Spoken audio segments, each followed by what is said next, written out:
Halo teman-teman semua, selamat datang di podcast Ngopi. Ngobrol seputar prestasi. Oke, jadi sebelum kita mulai mungkin aku bakal perkenalkan diri terlebih dahulu karena supaya teman-teman bisa saling kenal juga sama aku kan. Oke, di sini aku Novandra Safira yang akan memandu podcast Ngopi episode kali ini. Oke, jadi sebelum kita mulai, mungkin aku bakalan kenalin dulu kali ya, podcast Ngopi itu kayak gimana gitu. Nah, jadi podcast Ngopi itu aku bakalan menghadirkan narasumber dari mahasiswa ataupun mahasiswi Prodi Akuntansi Universitas Wijaya Kusuma Surabaya. Jadi, narasumber-narasumber ini nanti akan membagikan nih pengalaman-pengalaman mereka, bercerita ke kita semua gimana mereka itu bisa berjuang ataupun istilahnya survive selama kuliah, tapi juga balance nih sama berprestasi gitu di bidang akademik maupun non-akademik. Nah, tapi kali ini narasumber yang aku hadirkan itu berprestasi banget di bidang akademik nih teman-teman. Jadi di sebelah aku udah ada Kak Risti. Halo Kak Risti, gimana kabarnya Kak hari ini? Halo Novandra, alhamdulillah aku sehat. Alhamdulillah baik ya Kak. Oke, jadi teman-teman buat yang belum tahu, Kak Risti ini merupakan mahasiswi angkatan 2022 Prodi Akuntansi Universitas Wijaya Kusuma Surabaya. Jadi Kak Risti ini pernah meraih base paper di International Conference on Economy, Management and Business di Universitas Trunojoyo Madura. Wih, keren banget ya Kak. Ini kalau boleh tahu ya Kak, ini tepatnya tuh kapan sih paper ini? Paper ini dilaksanakan pada saat 2023, tanggal 23 November di Bangkalan. Oh, 2 tahun yang lalu berarti Iya, ya Kak? betul Kalau boleh sekali. tahu itu pas itu Kak Risti itu semester berapa sih?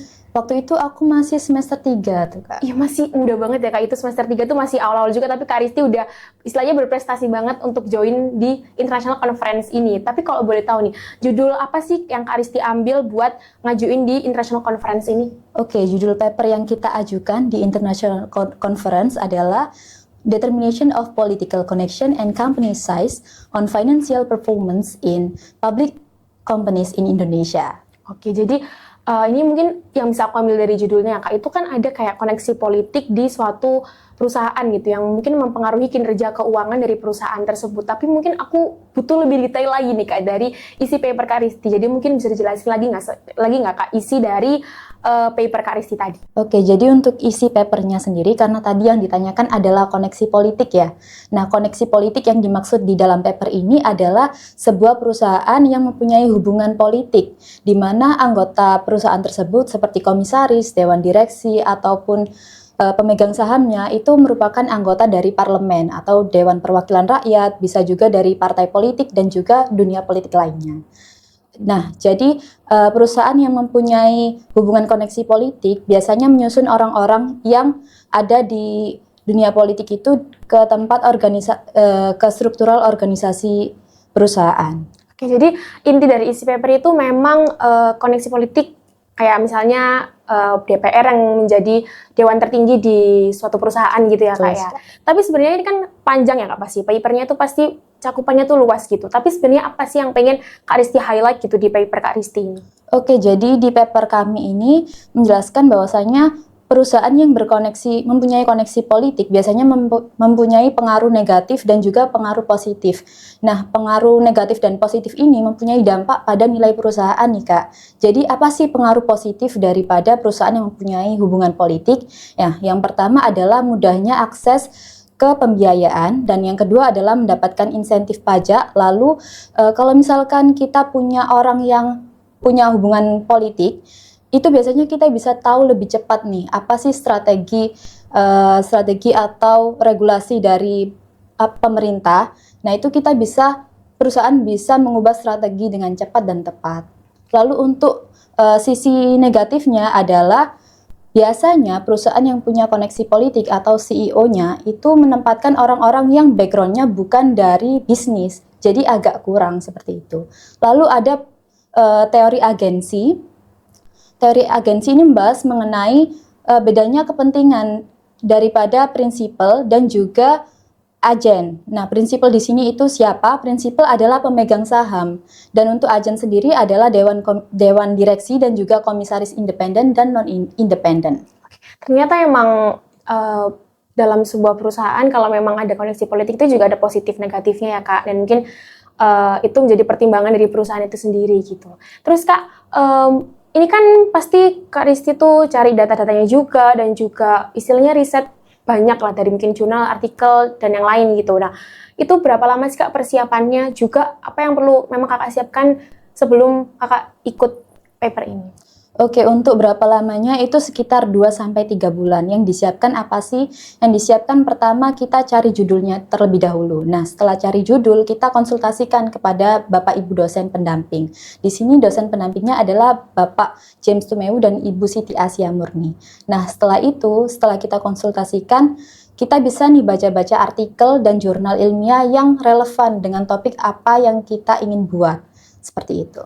Terus untuk papernya ini pasti kan ada tahap-tahapnya ya Kak dalam international conference ini akhirnya Kakak bisa meraih best paper itu tadi. Kalau boleh tahu tuh tahap-tahapnya apa aja sih Kak? Kalau untuk tahapnya sendiri, pertama kita membuat paper ya teman-teman. Setelah membuat paper itu nanti disubmit. Nah, setelah itu akan direview oleh panelis. Nah, setelah direview oleh panelis, akan dipilih beberapa paper yang nantinya akan lolos di tahap presentasi seperti itu. Oke, berarti ada presentasi juga yaitu Iya, betul tahap sekali. terakhir ya Kak presentasi Nah, itu. tahap presentasi adalah tahap terakhir daripada international conference. Oh, oke. Terus selama mengikuti international conference ini ya Kak, ada nggak sih hambatan ataupun tantangan yang Kak Risti hadapin gitu? Terus gimana cara Kak Risti tuh menangani itu gitu? Apalagi kan Kak Risti sekarang posisinya masih mahasiswa, sebagai mahasiswi dan masih sibuk kuliah, ada tugas juga, ada kesibukan yang lain gitu. Jadi pasti ada hambatan dan tantangan yang Kak Risti rasain gitu. Itu apa sih Kak? Nah, kalau untuk hambatan sendiri yang aku rasakan pada saat mengikuti lomba international conference, karena sebenarnya aku agak kurang nih dalam bahasa Inggris secara lisan, apalagi bahasa Inggrisnya itu bahasa Inggris bisnis. Nah, jadi yang aku lakukan untuk mengatasi nervous aku agar waktu saat presentasi aku nggak nervous dan pada saat mengucapkan bahasa Inggris itu nggak terbata-bata, jadi aku berusaha berlatih di depan cermin. Lalu yang kedua, aku berlatih dengan Bapak Ibu dosen yang udah ahli di bidangnya. Dan yang terakhir, aku juga mengikuti kursus bahasa Inggris untuk memperbaiki kosakata dan juga vocabulary-ku. Oke, jadi ini cukup membantu teman-teman, mungkin teman-teman ngopi juga, karena kan memang bahasa Inggris itu merupakan apa ya, sekarang itu basic yang harus kita punya juga, apalagi Iya, kita betul mahasiswi juga kan. Di sini kita udah kuliah, pasti bahasa Inggris tuh akan sering kita temui gitu di mata kuliah apapun juga gitu. Apalagi sekarang kita sebagai mahasiswa itu harus sering baca-baca jurnal, baca-baca paper, baca-baca artikel juga, dan itu seringnya memang bahasa Inggris gitu. Jadi itu perlu banget. Jadi buat teman-teman ngopi jangan lupa belajar mengembangkan skill bahasa Inggrisnya ya.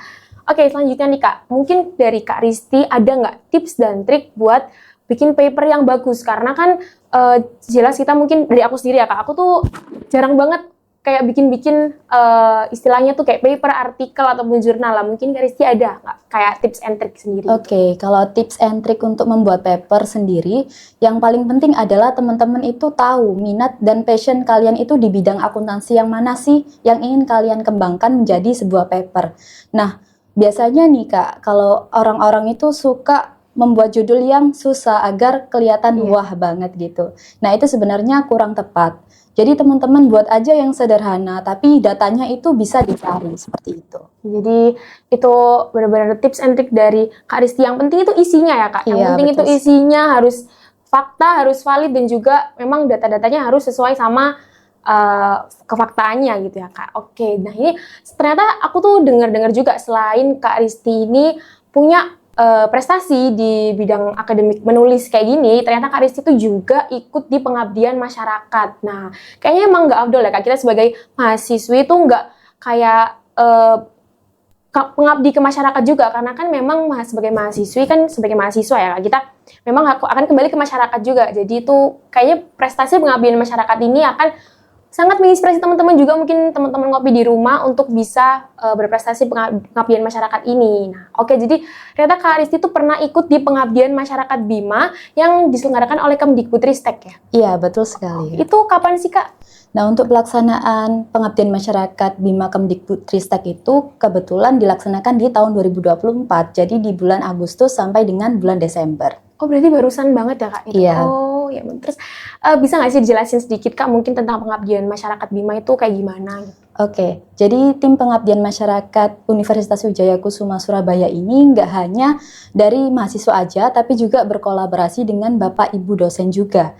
Nah, kenapa kita melakukan pengabdian masyarakat? Itu adalah sebagai bentuk sebagai bentuk untuk menyatakan aksi Tridharma perguruan tinggi. Salah satunya adalah pengabdian kepada masyarakat. Pengabdian masyarakat kita ini tentang apa sih?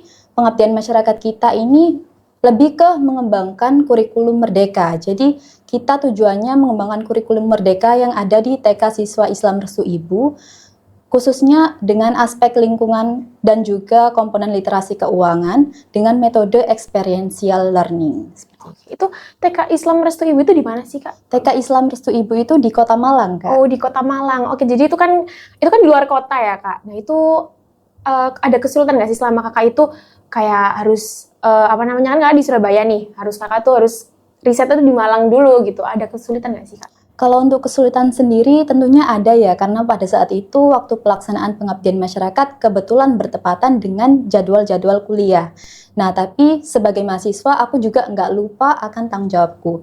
Nah, caranya gimana sih agar memanajemen waktu dengan baik? Caranya adalah pada saat jam mata kuliah selesai, kalau misalkan ada jadwal harus pergi ke tempat pengabdian masyarakat, hari itu juga aku akan pergi ke pengabdian masyarakat. Jadi tetap mengikuti perkuliahan seperti itu. Jadi itu ya, itulah pentingnya time management teman-teman. Jadi nggak ada alasan kita sibuk atau gimana, padahal mungkin kita leha-leha di rumah gitu, butuh banyak-banyak istirahat gitu. Kita harus punya banyak pengalaman juga gitu. Terus selama pengabdian masyarakat ini ya, Kak, itu berarti Agustus sampai Desember ya, Kak. Betul. Itu kegiatannya apa aja sih, Kak? Oke, jadi yang pertama kegiatannya adalah kita melihat dulu, memantau gimana sih kegiatan pembelajaran yang ada di TK Siswa Islam Restu Ibu. Kemudian kita melakukan focus group discussion dengan para guru TK Islam Restu Ibu. Gunanya untuk apa? Gunanya untuk mengenalkan gimana sih pentingnya komponen literasi keuangan dan juga komponen aspek lingkungan yang nantinya bisa membantu Bapak Ibu guru untuk mengembangkan kurikulum merdeka di Siswa Islam Restu Ibu, TK Islam Restu Ibu. Oke, berarti memang kegiatan yang panjang dan juga pasti butuh riset yang banyak juga, dan itu selama pengabdian Bima ini pasti ada output yang dihasilkan kan, Kak. Output itu mungkin bisa dinikmati oleh Kakak sendiri, dan juga manfaatnya itu kerasa sama Kakak sendiri juga sama orang-orang yang ada di TK Islam Restu Ibu gitu. Nah, itu tuh apa sih output yang dihasilkan? Oke, kalau untuk output dari pengabdian masyarakat kita adalah adanya buku dan juga alat penunjang edukasi, di mana alat penunjang edukasi ini berupa storyboard yang berupa permainan ular tangga yang bisa dipahami oleh siswa TK Islam Restu Ibu itu sendiri. Itu bisa diakses oleh semua orang atau hanya TK Islam Restu Ibu? Untuk sementara masih bisa diakses oleh TK Islam Restu Ibu, tapi nanti akan dikembangkan lagi, Kak. Oke, berarti emang pengabdian masyarakat ini akan memberikan banyak manfaat juga ya, Kak, buat orang di sana, juga buat Kak Risti sendiri secara pribadi ya, Kak ya.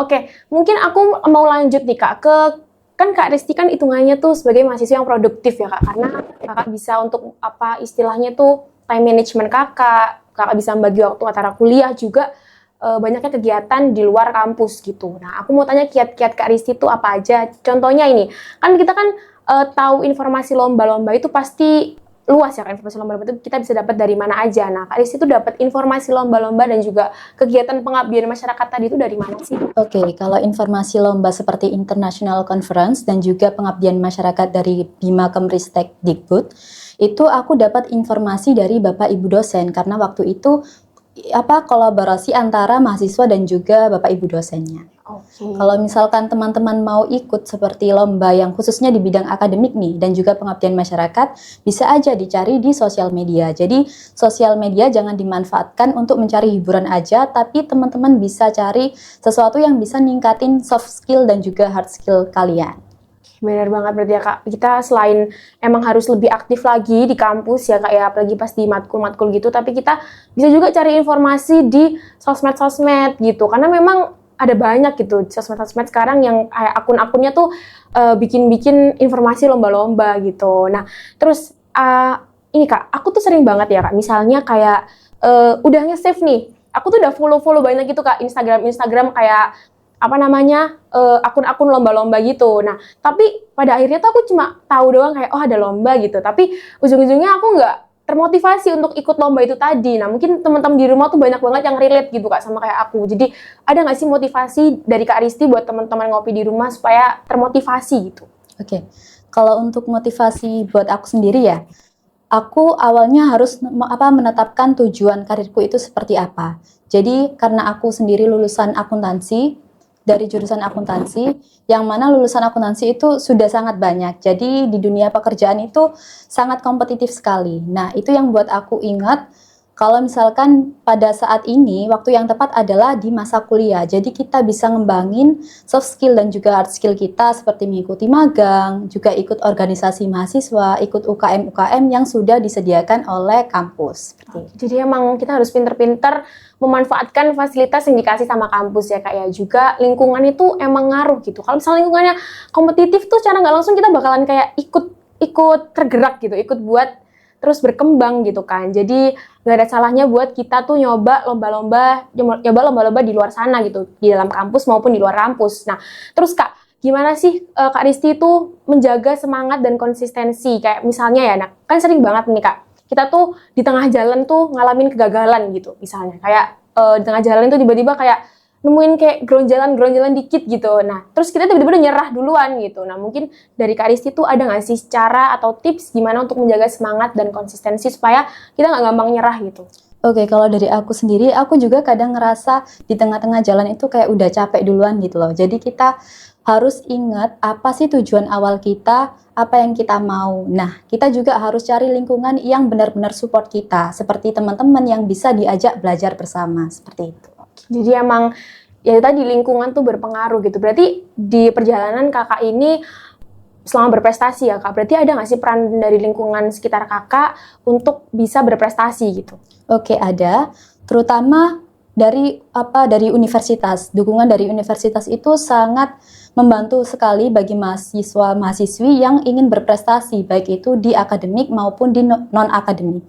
Seperti yang aku rasakan pribadi, Bapak Ibu dosen juga sangat mendukung dan juga suportif kepada mahasiswa dengan memberikan bimbingan kepada kami. Lalu yang kedua, disediakannya akomodasi dan juga fasilitas yang memadai. Yang terakhir adalah apresiasi nih dari universitas. Aku sendiri ngerasa kayak dihargai banget dan juga buat aku termotivasi untuk memberikan hasil yang terbaik bagi kampus. Jadi emang peran lingkungan itu seberpengaruh itu juga buat kita. Jadi carilah teman-teman, carilah lingkungan yang positif, lingkungan yang suportif juga. Jadi supaya kita itu bisa ikut berkembang juga ke depannya. Jadi jadi teman-teman jangan sampai kalian itu nggak punya pengalaman nih selama berkuliah gitu kan. Karena kita berkuliah tuh pasti ada banyak banget peluang-peluang di luar sana, di dalam kampus maupun di luar kampus. Karena kita kalau misalnya mau berprestasi dari univ sendiri, dari misalnya keluarga kita sendiri juga pasti akan mendukung kan Kak, ya kan. Jadi gak ada salahnya buat kita mencoba. Oke, jadi Kak, terus ini aku mau tanya soal perspektif Kak Risti nih. Dari Kak Risti lihat ini prestasi yang Kakak dapatkan sekarang ini kira-kira menunjang nggak sih buat dunia kerja ke depannya buat Kak Risti gitu? Oke, kalau menurut aku ya prestasi itu sangat menunjang pada saat kita bekerja nantinya. Nah, bisa kita lihat sendiri kalau misalkan kita melamar pekerjaan, HR pasti ngelihat apa sih yang ada di CV kita. Barangkali di CV kita ada prestasi yang relevan sesuai dengan pekerjaan yang akan kita lamar. Itu akan jadi nilai tambah nih bagi pelamar pekerjaan tersebut. Jadi emang kayak kita punya pengalaman juga untuk istilahnya tuh mempercantik CV juga kan Kak. Karena ketika kita melamar kerja itu pasti yang dilihat itu adalah CV-nya gitu. Jadi itu kayak istilahnya pintu awal kita untuk bisa mendapatkan jenjang karir yang lebih bagus juga ya Kak. Terus terakhir nih Kak, aku mau tanya soal ada nggak sih Kakak itu tips atau mungkin ada yang mau Kakak sampaikan ke teman-teman ngopi di rumah agar bisa kayak lebih berkembang lagi gitu, karena kita itu sebagai mahasiswa akuntansi juga itu kadang tuh sebelum nyoba tuh udah kayak overthinking dulu gitu, udah kayak nyerah duluan. Jadi mungkin ada yang mau kakak sampaikan buat teman-teman ngopi di rumah, mungkin ada kiat-kiatnya atau apa gitu. Oke, jadi tips buat teman-teman adalah yang pertama, teman-teman harus mengenali diri kalian sendiri. Apa sih kekuatan yang kalian punya, itu kalian kembangkan, dan apa sih kelemahan yang kalian miliki, itu kalian bisa perbaiki. Lalu berikutnya kalian bisa melakukan manajemen waktu yang baik sehingga terhindar dari penundaan pekerjaan. Biasanya seperti itu kan ya Kak? Iya, ya? benar-benar. Lalu yang kedua, teman-teman bisa mengenali gaya belajar dari teman-teman sendiri, karena setiap individu itu pasti berbeda-beda cara belajarnya.